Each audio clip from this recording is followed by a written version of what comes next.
Good evening, ladies and gentlemen.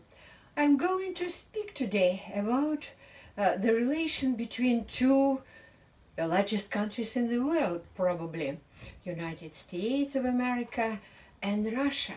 It's amazing how different they are because they are located on different continents. Russia is located on Eurasia, United States on Northern American continent.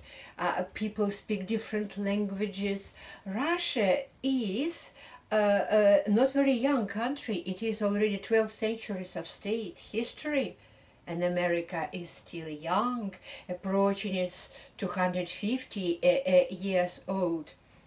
But it is a paradox that although today relations seems not the best, for 3/4 of our common history we've been natural allies, and we used to have quite good relation. And they started before foundation of United States, when Peter the Great at the end of the 17th century visited Europe, visited London, and met William Penn, the man who later on established the colony in United States. And there was another thing, seems not connected with America, but from the end of the 16th century, Russian people, Russian free people, Cossacks, started to move east, crossed Ural Mountains, meeting sun, looking for furs, and they reached Pacific Ocean in the middle of the 17th century. And they did not stop there, looking for furs and meeting sun. They moved and they crossed Pacific and Bering Strait, and they reached Alaska, where in the second half of the 18th century, in the time of Russian Empress Catherine II, Catherine the Great, they established Russo-American company. The Russian flag was placed there, and many Russian settlements with Russian names, with Russian Orthodox churches were founded there. And for 80 years, Alaska stayed part of the Russian Empire. So Russian people arrived to North American continent. And exactly at that time, on the east coast, on the Atlantic coast, several British colonies decided to announce their independence. It's happened on 4th July, 1776, the birth date of this great country. They announced their independence. They did not want to be suppressed by British king economically. And when it happened, of course, British Empire started war against these young colonies. And there was suggestion to Catherine II to help British king. But she said no, no, and she invented so-called armed neutrality. It seems that it was neutrality, but it was actually more support of United States of America, because cargo ships kept moving towards America and trading with them. In 1783, Britain had to recognize United States of America. And sometimes after this, in 1809, the diplomatic relation between the Russian Empire and United States of America were established. So one was actually a feudal empire, another was a very modern republic, but they cooperate very well, economically, technically, and the highlight of this cooperation happened during the Civil War. Civil War, one of the greatest events in the history of the United States, which continued from 1861 to 1865, when northern states fought southern state, Confederate unit, which was based on slavery and did not want to abolish it. So in this very hard struggle, Russian government supported northern states and sent 2 navies to United States of America. One Baltic Navy arrived to New York and stayed there. Another one arrived to Los Angeles. It was Pacific Russian fleet. They were ready to block British Navy if they would like to help Confederate. So Northern American states won, and Russia was very much on their side. And at that time, two great events happened in both countries and almost simultaneously. In 1861, very severe, very strong serfdom, almost like slavery, was abolished in Russia forever after many, many centuries. And 10 million peasants turned into free people. And in 1 year, in 1862, slavery was abolished in the United States, and 12 million of slaves turned into free people. So our two countries, almost at the same time, made great step in their long walk to freedom. In a couple of years after the end of the Civil War, another very interesting event happened.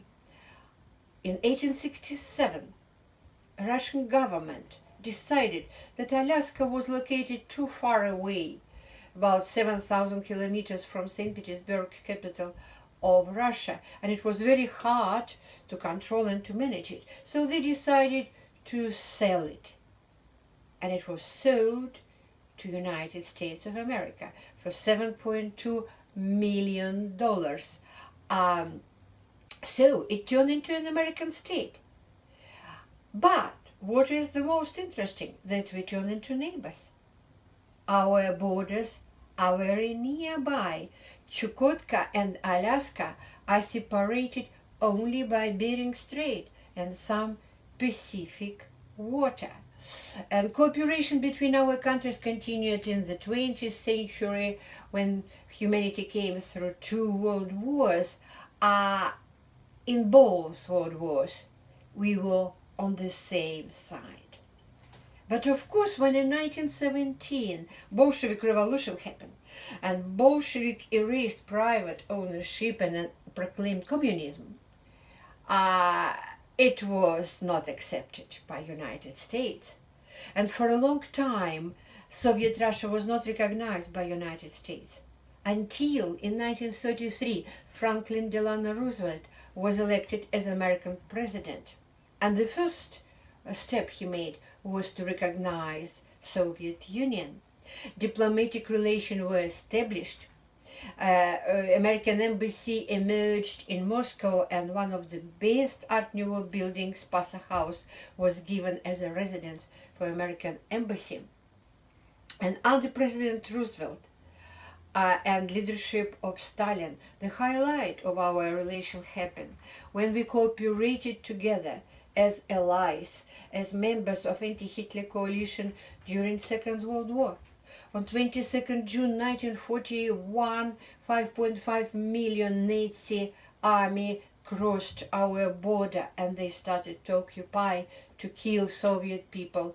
On 7 December 1941, Japan attacked United States. So we started to fight together. In October 1941, Roosevelt spread Lend-Lease law on Soviet Union, and million of cargo, equipment, guns, food, tanks, airplanes started to come to Soviet Union with Arctic convoys through Iran corridor and Alaska Chukotka bridge. 50% came through Alaska Chukotka. And of all these things, which were very important for fighting very hard and with great bravery Soviet people, the most important was, and remembered, spam, American spam, American canned meat. A million of these cans arrived. There was no harvest of 1941 in Soviet Union, harvest of 1942. People were hungry and they loved American spam. And 100,000 of lives were saved because of this. Many Russian people remember that they never tried more tasty meat than this American spam. The second thing, which was also very important, because Soviet industry did not produce enough, they were automobiles, especially Studebaker lorries.